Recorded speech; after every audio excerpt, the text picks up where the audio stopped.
नमस्कार दोस्तों। जून 2025 में सिर्फ 15 दिनों के अंदर केदारनाथ यात्रा को बारिश और लैंडस्लाइड के कारण कई बार रोकना पड़ा। ट्रैक रूट बंद हुआ, हेलीकॉप्टर सर्विस कैंसिल हुई और कुछ दुर्घटनाएं भी सामने आई। दरअसल दोस्तों, हर साल मानसून के दौरान ऐसा ही हालत बनते हैं, जहां यात्री रुक जाते हैं या यात्रा छोड़कर वापस लौटना पड़ता है। वहीं केदारनाथ यात्रा ऑफिशियली 6 महीने चालू रहती है, लेकिन साल भर में लोग सिर्फ 3 महीने ही रिलेटिवली सेफ यात्रा कर पाते हैं।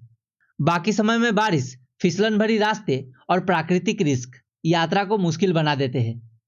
इसीलिए अब जरूरत है एक ऐसे सल्यूशन की जो ये यात्रा को हर सीजन में सेफ और रिलायबल बना सके। केदारनाथ रोपवे एक प्रोजेक्ट जो ना सिर्फ ट्रैवल टाइम को कम करेगा, बल्कि इस यात्रा को प्रेडिक्टेबल और एक्सेसिबल बनाएगा, चाहे मौसम कुछ भी हो। दोस्तों, केदारनाथ रोपवे एक मेगा इंफ्रास्ट्रक्चर प्रोजेक्ट है जो सोनप्रयाग से केदारनाथ के बीच बन रहा है। इसका टोटल लेंथ होगा 12.9 किलोमीटर की और ये जर्नी सिर्फ 36 मिनट में कंप्लीट हो जाएगी, जबकि अभी श्रद्धालुओं को इस सफर को पैदल तय करने में 8 से 9 घंटे का समय लग जाता है। दोस्तों, ये रोपवे मॉडर्न टेक्नोलॉजी पे बन रहा है, जिसे 3S रोपवे कहते हैं। 3S का मतलब है थ्री केबल डिटैचेबल गोंडोला, जिसमें 3 केबल होता है, 2 सपोर्ट करने के लिए और 1 चलाने के लिए। इसका फायदा यह है कि यह सिस्टम हाई विंड रेसिस्टेंस यानी तेज हवा में भी सुरक्षित चलने वाला है। दोस्तों, इस रोपवे केबिन में एक बार में 36 लोग बैठ सकते हैं और यह सिस्टम हर घंटे में 1800 लोगों को एक डायरेक्शन में ले जा सकता है।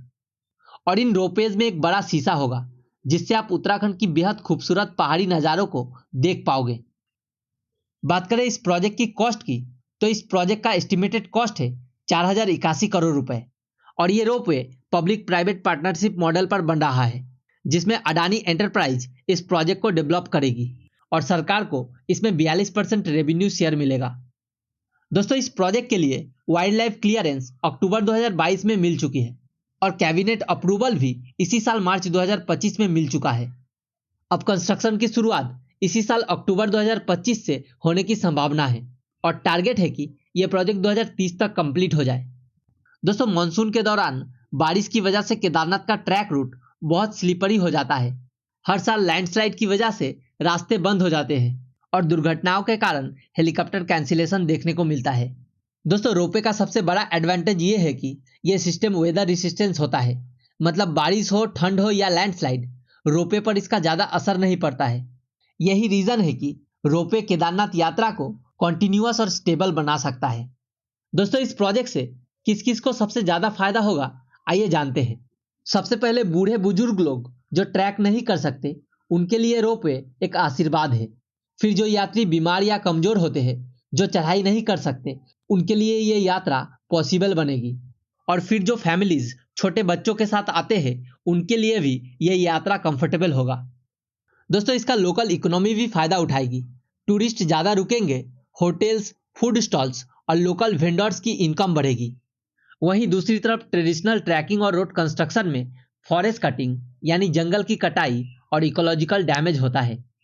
लेकिन दोस्तों, वहीं रोपवे के टावर्स लिमिटेड जगह पे होते हैं, जिसमें मिनिमम इन्वायरमेंटल इम्पैक्ट होता है। इसके अलावा हेलीकॉप्टर से ट्रैवल करने में कार्बन इमिशन ज़्यादा होता है और कुछ सेफ्टी कंसर्न भी होता है।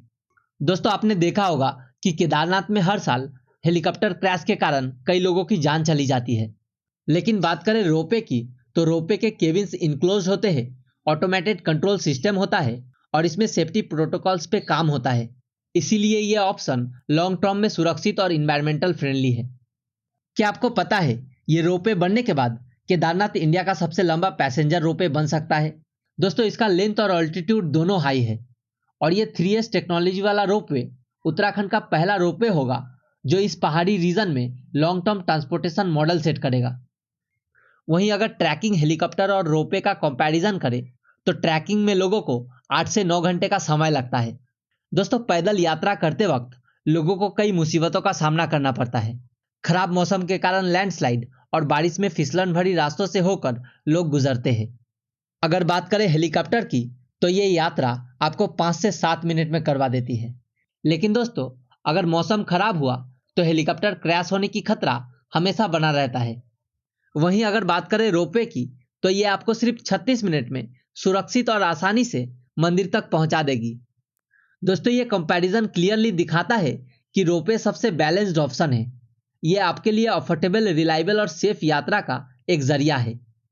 दरअसल केदारनाथ रोपवे सिर्फ एक प्रोजेक्ट नहीं है, ये लाखों लोगों के लिए एक सुरक्षित और सम्मानजनक यात्रा का माध्यम बनने जा रहा है।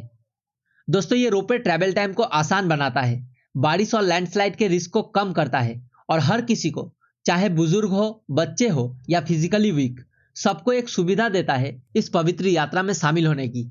दोस्तों अगर आप भी मानते हैं कि ऐसी यात्रा सबके लिए एक्सेसिबल होनी चाहिए तो इस वीडियो को लाइक करें, शेयर करें और कमेंट करके बताइए कि आप रोपवे के किस फीचर्स को सबसे ज्यादा इंपॉर्टेंट मानते हैं। दोस्तों इस वीडियो में बस इतना ही। अगर आपको ये वीडियो अच्छा लगा तो लाइक करें, शेयर करें और हमारे चैनल को सब्सक्राइब करना ना भूलें।